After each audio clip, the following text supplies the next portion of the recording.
नमस्कार, news India देख रहे हैं आप। मैं हूं आपके साथ सपना। शुरुआत करते हैं देवभूमि की खबरों का। हरिद्वार में कुंभ 2027 की तैयारियां तेज हो गई हैं। कुंभ मेले को दिव्य और भव्य स्वरूप देने के लिए शासन और प्रशासन स्तर पर तैयारियां निरंतर तेज की जा रही हैं। साथ ही कुंभ मेला अधिकारी सोनिका ने हरिद्वार रेलवे स्टेशन का निरीक्षण किया और कहा कि रेलवे स्टेशन श्रद्धालुओं के आगमन का प्रमुख केंद्र होता है, इसलिए यहाँ की समस्त व्यवस्थाएं सुव्यवस्थित, सुरक्षित और सुचारू होना अत्यंत आवश्यक है। तो वहीं निरीक्षण के दौरान श्रद्धालुओं के ठहराव स्थल, प्रवेश और निकास मार्ग, प्रतीक्षा क्षेत्र और आवश्यक सुविधाओं की व्यवस्था को लेकर संबंधित अधिकारियों को आवश्यक दिशा निर्देश दिए गए।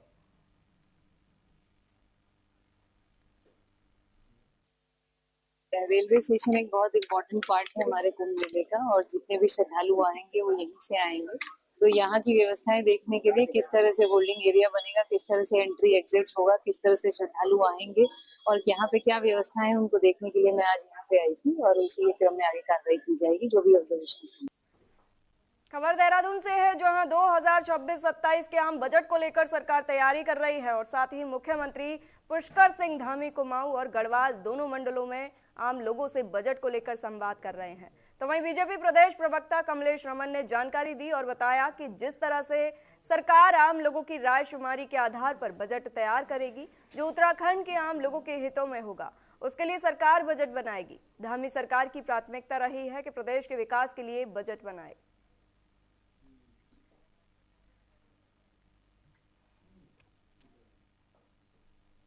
माननीय मुख्यमंत्री जी लगातार जनता के बीच में है, क्योंकि जो हमारा 9 मार्च से हमारा सत्र चलने वाला है बजट सत्र, और क्योंकि ये बजट सत्र जनता का बजट सत्र होगा, जनता के हित में होगा, इसीलिए जनता से संवाद करके माननीय मुख्यमंत्री जी उनकी भावनाओं के अनुरूप हमारा बजट कैसा होना चाहिए, उत्तराखंड को बढ़ाने वाला किस प्रकार से हम आगे और विकास कार्य को गति दे सकते हैं, जनता के हित में, अपनी मातृशक्ति के हित में, युवाओं के हित में।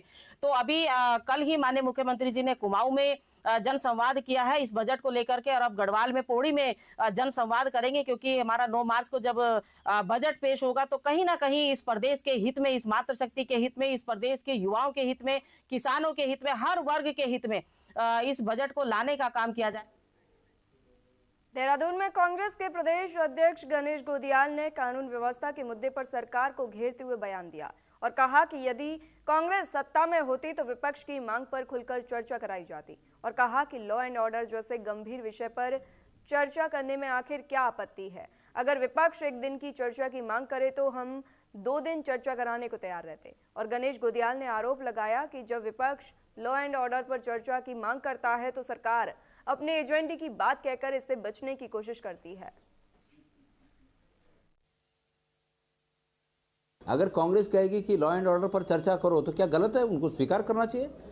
मैं कह रहा हूं, अगर हम होंगे तो हम इस बात को इस तरह करेंगे कि ठीक है, आप लॉ एंड ऑर्डर पर चर्चा करना चाहते हैं, कितना करना चाहते हैं। अगर विपक्ष कहे कि 1 दिन करना चाहते हैं तो हम कहेंगे कि 2 दिन करिए, 1 दिन नहीं 2 दिन करिए, क्या दिक्कत है।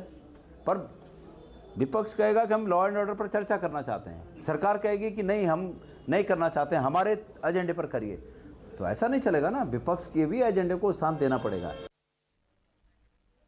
हरिद्वार में तड़के दूध और पनीर सप्लाई वाहनों पर बड़ी कार्रवाई देखने को मिली। बताते चले कि खाद्य सुरक्षा विभाग की टीम ने सुबह 6 बजे से सघन चेक इन अभियान चलाया और बाहरी राज्यों से आने वाले वाहनों की जांच की, जिसमें खुले दूध के 3 और पनीर के 2 नमूने लेकर कुल 5 सैंपल जांच को भेजे गए। साथ ही 3 सप्लायर्स के लाइसेंस और दस्तावेज अधूरे पाए गए। फिलहाल विभाग ने सख्त निर्देश दिए हैं और कहा कि त्योहारी सीजन में ऐसे विशेष अभियान लगातार जारी रहेंगे।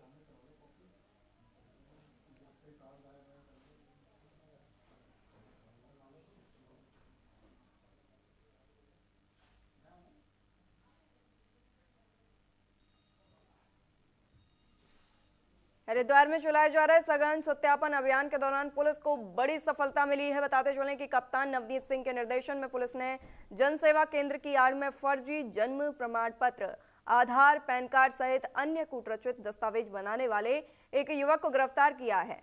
साथ ही छापेमारी के दौरान भारी मात्रा में फर्जी जन्म प्रमाण पत्र, विभिन्न मोहरे, लैपटॉप, मोबाइल फोन और आधार कार्ड बरामद किए गए। फिलहाल पुलिस ने आरोपी के खिलाफ बीएनएस की संबंधित धाराओं में मुकदमा दर्ज कर आगे की कार्रवाई शुरू कर दी है।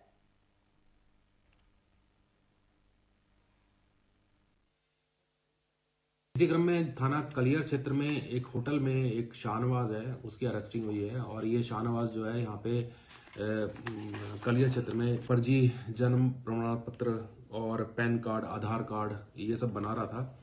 और इसका बेसिकली ये रहने वाला थाना साहिबगंज बिहार का है। और इसकी कस्टडी से 45 फेक जन्म प्रमाण पत्र, लैपटॉप चार्जर और बनाने की सामग्री, 7 अलग अलग मोहरें और 6 फर्जी आधार कार्ड जो है बरामद हुए हैं। और पूछताछ में अब तक इसने बताया कि 1000 से ऊपर ये फेक डॉक्यूमेंट्स बना के जारी कर चुका है, ये लोगों को दे चुका है। मुकदमा पंजीकृत किया गया है 336(3), 338 और 339 BNS में। और अभी इन्वेस्टिगेशन कर रहे हैं और पूछताछ कर रहे हैं। इसके जो भी एसोसिएट हैं उनको राउंड अप करेंगे। हरिद्वार में नशे के खिलाफ एसएसपी नवनीत सिंह का कमर तोड़ अभियान लगातार जारी है। पुलिस ने बड़ी कार्रवाई करते हुए 1200 ट्रामाडोल कैप्सूल के साथ एक नशा तस्कर को गिरफ्तार किया है। बताते चलें कि 19 फरवरी 2026 की रात चेकिंग के दौरान बदरपुर जट मार्ग पर ट्यूबवेल के पास संदिग्ध व्यक्ति को रोका गया और तलाशी लेने पर उसके कब्जे से भारी मात्रा में अवैध नशीले कैप्सूल भी बरामद किए गए। फिलहाल पुलिस ने आरोपी को गिरफ्तार कर लिया है और आगे की कार्रवाई में जुट गई है। आपको बता दें, मामले की जांच में पुलिस जुटी हुई है और मुकदमा दर्ज कर लिया है। पुलिस ने ये बड़ी कार्रवाई की है नशा तस्कर के खिलाफ, जहां भारी मात्रा में अवैध नशीले कैप्सूल भी उससे बरामद किए गए। आपको बता दें, बदरपुर जट मार्ग पर ट्यूबवेल के पास संदिग्ध व्यक्ति को रोका गया और उसकी तलाशी ली गई। तलाशी लेने पर उसके कब्जे से भारी मात्रा में अवैध नशीले कैप्सूल बरामद किए गए। फिलहाल पुलिस ने आरोपी के खिलाफ NDPS एक्ट के तहत मुकदमा दर्ज किया है और पुलिस आगे की कार्रवाई में जुट गई है। जो नशा मुक्त अभियान, जो ड्रग फ्री देवभूमि अभियान जो माननीय मुख्यमंत्री जी द्वारा जो चलाया जा रहा है, उसी के तहत जो हमारी ANTF टीम्स हैं वो लगातार इसमें काम कर रही हैं। और इसी में जो थाना पथरी क्षेत्र है वहाँ पे 1200 ट्रामाडोल कैप्सूल के साथ ये अभियुक्त है प्रमोद कुमार, एकड़ कला पथरी का रहने वाला है, इसको अरेस्ट किया गया है। और ये कमर्शियल क्वांटिटी में आता है, तो ये वाणिज्यिक मात्रा है, तो इसके खिलाफ पथरी में NDPS के तहत मुकदमा दर्ज कर लिया गया है। एक्यूज्ड अरेस्टेड है और इसमें अभी पूछताछ हम इससे कर रहे हैं जो बैकवर्ड लिंकेजेस है, जहां से लेके आया और जहां इसको आगे बेचने का था। रुड़की में गौकशी का भंडाफोड़ देखने को मिला। बताते चले कि पुलिस ने 2 आरोपियों को गिरफ्तार किया है। दरअसल पुलिस ने जंगलों में देर रात सर्च अभियान चलाया और आरोपियों के कब्जे से गौमांस और गौकशी के उपकरण बरामद किए। हालांकि अंधेरे का फायदा उठाया गया और बाकी के आरोपी मौके से फरार हो गए, जिनकी तलाश में पुलिस जुट गई है। फिलहाल पुलिस आरोपियों के खिलाफ उत्तराखंड गौवंश संरक्षण अधिनियम के तहत मुकदमा दर्ज करके आगे की कार्रवाई में जुट गई है।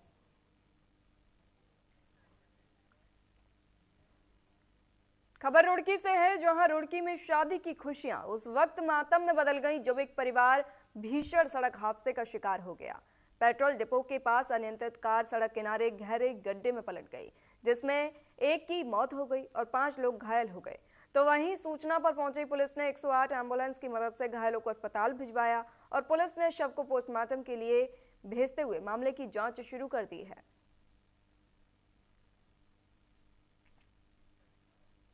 एक परिवार सड़क हादसे का शिकार हो गया, जहां परिवार की खुशियां मातम में बदल गईं और इस हादसे में एक व्यक्ति की मौत हो गई है और 5 लोग घायल बताए जा रहे हैं। वहीं पुलिस ने शव को पोस्टमार्टम के लिए भेज दिया है। पुलिस आगे की कार्रवाई में जुट गई है। आपको बता दें, इसमें एक व्यक्ति की मौत हो गई और 5 घायल हो गए। वहीं सूचना पर पुलिस पहुंची और पुलिस ने एम्बुलेंस की मदद से घायलों को अस्पताल भी भिजवाया। और ये हम शादी में आए हुए थे रात, और ये वापसी घर जा रहा था। लंडोरा के पास इसका एक्सीडेंट हुआ और इसमें इसकी मृत्यु हो गई। कितने लोग थे गाड़ी में सवार? गाड़ी में 2 बच्चे थे और 4 बड़े थे, बाकी सब जो है एडमिट हैं। किस जगह एक्सीडेंट हुआ? ये लंडोरा के पास हुआ, स्पीड ब्रेकर पे हुआ है। स्पीड ब्रेकर के कारण गाड़ी स्लिप होकर उधर चली गई दूसरी से गड्ढे में। लुआघाट में गल्ला गांव के पास हुए सड़क हादसे में पिता और बेटा गंभीर रूप से घायल हो गए। आपको बता दें, शुक्रवार की सुबह बाराकोट निवासी मनोज कुमार अपने बेटे के साथ बाइक से लोहाघाट की ओर आ रहे थे, तभी कार ने बाइक को जोरदार टक्कर मार दी, जिसमें दोनों पिता और बेटा गंभीर रूप से घायल हो गया। हालांकि मानवता का परिचय देते हुए कार चालक ने दोनों को लोहाघाट उप जिला चिकित्सालय पहुंचाया, जहां डॉक्टर मानसी ने दोनों का इलाज किया और बताया गया कि पवन के पैर में फ्रैक्चर है और मनोज कुमार के सर में काफी चोटें लगी हैं, जिनका इलाज किया गया है। सर मोड़ में पास ली इन्होंने और इन्होंने स्पीड भी कम नहीं की, बल्कि और एकदम से ठोक दी इन्हें। उसके बाद बेहोश हो गया। फिर मैं पापा और मैं थे और लोहाघाट जा रहे थे कुछ काम से मशीन सजने के लिए। तो वहाँ से गल्ला गांव से आगे मोड़ पे इन्होंने एक कार से दूसरी कार वाले पास लिया अचानक स्पीड में, वो भी।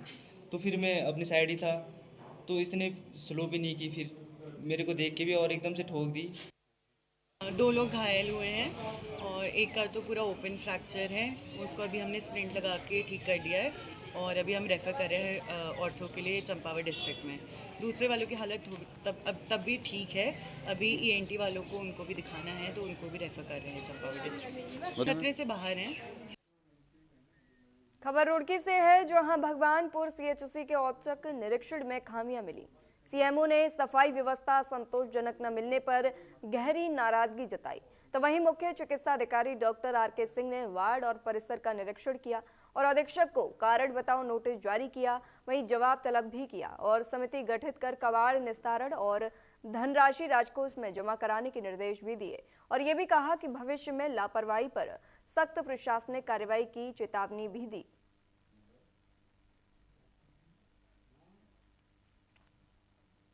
पिथौरागढ़ के मुनस्यारी में उत्तराखंड विद्युत नियामक आयोग ने स्थापित नई विद्युत दरों को लेकर जनसुनवाई आयोजित की, जिसमें साल 2026-27 के लिए विद्युत दरों में बढ़ोतरी के प्रस्ताव पर आम उपभोक्ताओं और जनप्रतिनिधियों की राय सुनी गई।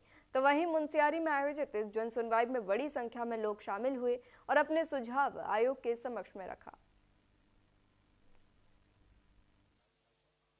इसमें आज का जो ये जनसुनवाई आयोजित की गई थी, ये उत्तराखंड विद्युत नियामक आयोग द्वारा वर्ष 2025-26 के लिए जो प्रस्तावित विद्युत दरें हैं उत्तराखंड पावर कॉरपोरेशन द्वारा प्रस्तुत हैं और जो UJVNL और पिटकुल की भी जो दरें हैं उनसे संबंधित जो बढ़ोतरी उन्होंने प्रस्तावित की थी, उस पर जो है ये जनसुनवाई निर्धारित की गई थी। खबर कालाडूंगी से है, जहां पुलिस ने सरेराम फायरिंग की घटना का खुलासा किया है। बताते चले कि पुलिस ने पूरे मामले में 3 आरोपियों को गिरफ्तार किया है, जिनके कब्जे से 2 पिस्तौल और एक अवैध तमंचा और कारतूस भी बरामद किया गया है। दरअसल SSP Nainital doctor Manjunath TC ने मामले का खुलासा करते हुए बताया कि 14 फरवरी की रात में चौकी बेलपड़ाव पर डायल 112 के माध्यम से सूचना मिली कि हल्द्वानी रोड पर बेलपोखरा गांव जाने वाले तिराहे के पास कुछ व्यक्तियों के बीच आपसी झगड़ा हुआ और फायरिंग की घटना हुई, जिसके बाद पुलिस मामले की जांच में जुट गई और 3 व्यक्तियों को गिरफ्तार किया।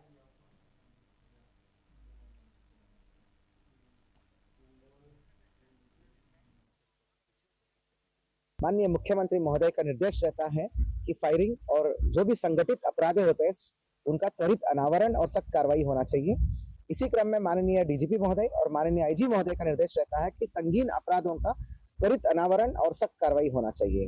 हाल ही में हमें एक चुनौतीपूर्ण घटना का सामना किया गया और कालाडूंगी कोतवाली क्षेत्र का बेलपड़ाव चौकी क्षेत्र में हल्द्वानी रोड पर बेलपोखरा गांव को जाने वाला तिराहे पर कि यहाँ पर कुछ लोगों के बीच में झड़प हुआ है और भारी मात्रा में भारी फायरिंग की एक वारदात अंजाम दी गई है, जिसमें कुछ लोग घायल है और सख्त से सख्त कार्रवाई की जाएगी। आवश्यकता पड़ने पर गैंगस्टर की भी कार्रवाई की। लोहाघाट में प्राथमिक विद्यालय रायकोट महर से स्थानांतरित हुए शिक्षक गोविंद सिंह बोहरा की विदाई समारोह में भावुक दृश्य देखने को मिला। बताते चले शिक्षक बोहरा जब विदा होकर विद्यालय से जाने लगे तो स्कूल के बच्चों का रो रो कर बुरा हाल हो गया। तो वहीं बच्चों ने शिक्षक गोविंद बोहरा से स्कूल छोड़कर न जाने का आग्रह किया। तो वहीं शिक्षक बोहरा ने कहा कि ये दिन उनके जीवन का सबसे भावुक दिन था।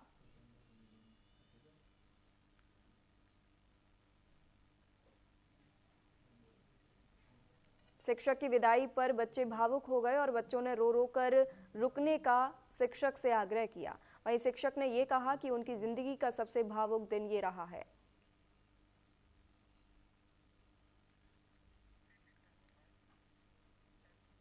पिथौरागढ़ के मुनस्यारी में जौहार क्लब मैदान में हिंदू राष्ट्रीय सम्मेलन का भव्य आयोजन किया गया, जिसमें राष्ट्रीय स्वयंसेवक संगठन के 100 साल पूरे होने पर आयोजित इस कार्यक्रम में बड़ी संख्या में लोगों ने भाग लिया। तो वहीं सुबह कलश यात्रा के साथ सम्मेलन का शुभारंभ हुआ और कार्यक्रम में विभिन्न वक्ताओं ने संगठन की 100 वर्ष की यात्रा और उसके योगदान पर भी प्रकाश डाला।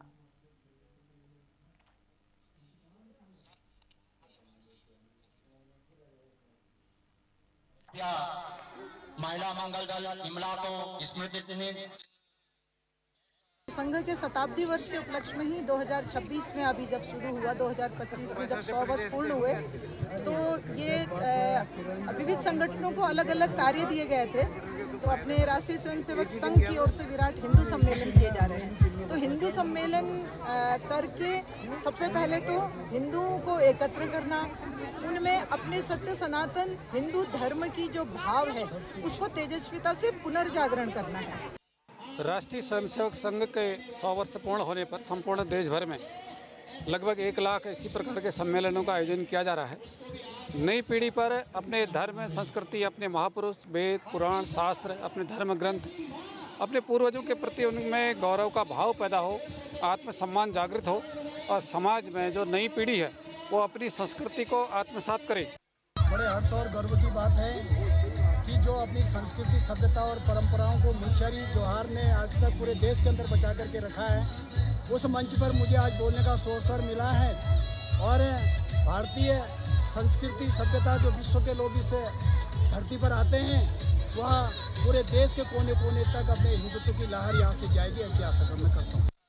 विराट हिंदू सम्मेलन क्लब मुंशी के मैदान में हो रहा है, जिसमें हमारे सम्भ्रांत मुंशी के जितने भी क्षेत्रवासी हैं उन्होंने अच्छा सहयोग दिया है और हमारे युवा साथी होंगे, महिलाएं, बुजुर्ग, माताएं, सभी का जो है अच्छा सहयोग रहा।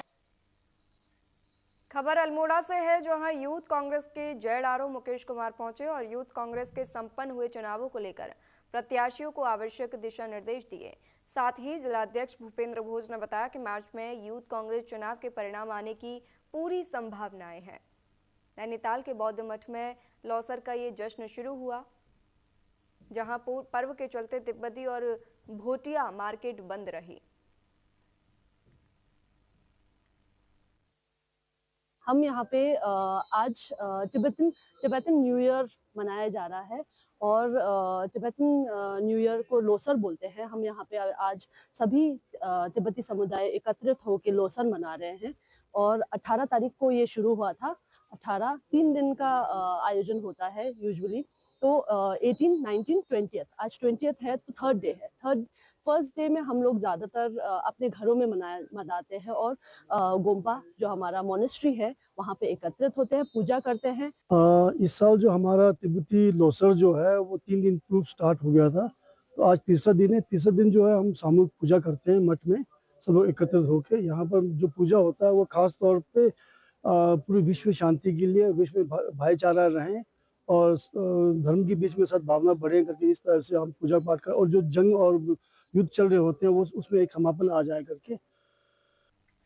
अल्मोड़ा में एक सूत्रीय मांग को लेकर प्रांतीय संघ के आह्वान पर लोक निर्माण विभाग के मिनिस्ट्रियल कर्मचारियों का लोक धरना 12वें दिन भी जारी रहा। बताते चले कि उन्होंने जानकारी दी और बताया कि पहले जो प्रमुख अभियंता स्तर से स्थानांतरण होते थे उन्हें प्रमुख अभियंता द्वारा शासन को भेजा जा रहा है, जिसका कर्मचारी विरोध कर रहे हैं। तो वहीं कर्मचारियों ने कहा कि शासन में उनकी सकारात्मक वार्ता हुई है, शासन से आदेश आने के बाद आगे की रणनीति तय की जाएगी।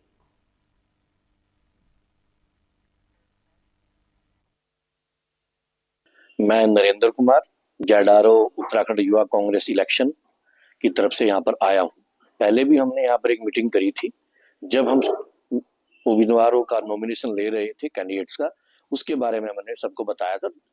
युवा साथियों ने बढ़ चढ़कर उसमें भाग लिया और अच्छी मेंबरशिप उत्तराखंड से अब की बार आई है, जो एक काबिले तारीफ है। अब उस मेंबरशिप की जो इन्होंने मेंबरशिप सभी उम्मीदवारों ने की है। अल्मोड़ा में यूथ कांग्रेस के जेडआरओ यहाँ पर पहुंचे हुए हैं और आज जिस तरह से नवंबर में जो हमारी मेंबरशिप और वोटिंग की जो प्रक्रिया हुई, उसी के तहत अब उसका शीघ्र जो रिजल्ट आने वाला है उसको लेकर आज हमारे जेडआरओ यहाँ पर पहुंचे हुए हैं। और कहीं मेंबरशिप में अगर जो वोटिंग में कोई कमी रह गई है तो उस कमी को दुरुस्त करने के लिए आज सभी उन्होंने पदाधिकारियों को जो चुनाव लड़े हैं उनको यहाँ पर बुलाया है।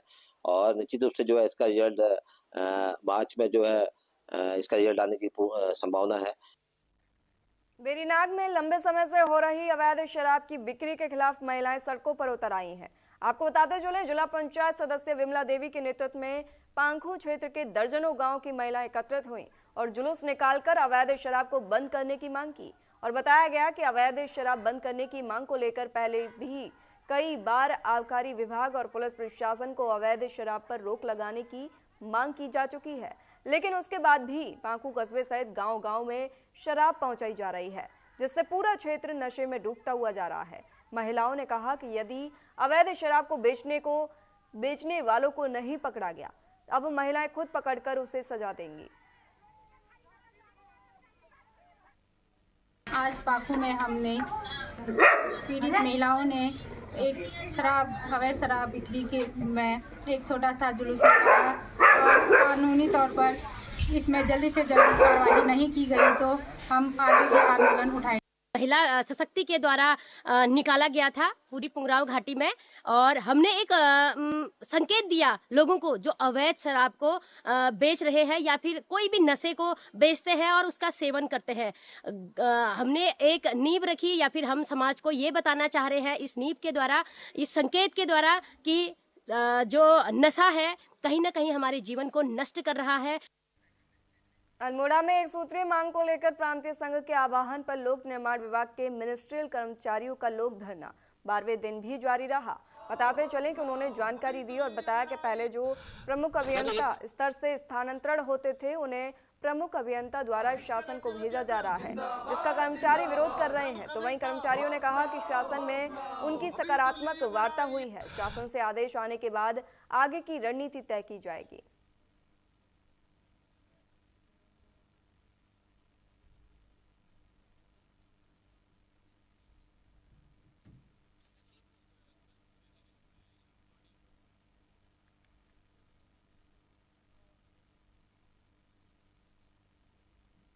सूत्रीय मांग को लेकर कल दिनांक 19 फरवरी 2026 को सुनहरी नगर एटा के सुनहरी नगर में पानी की टंकी का एक वाल्व लीक हो गया था, जिससे वहाँ पार्क में काफ़ी पानी भर गया था। तत्काल संज्ञान में लेते हुए टंकी को खाली कराया गया। खाली कराने के बाद में वाल्व को ठीक करने के लिए भेज दिया गया।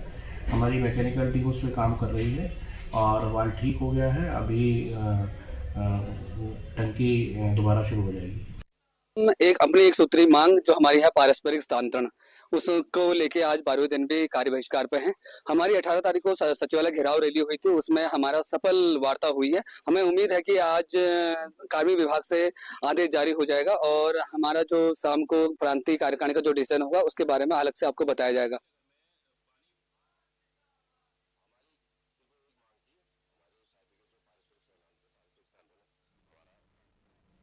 फिलहाल इस बुलेटिन में इतना ही, रुकते हैं एक छोटे से ब्रेक के लिए।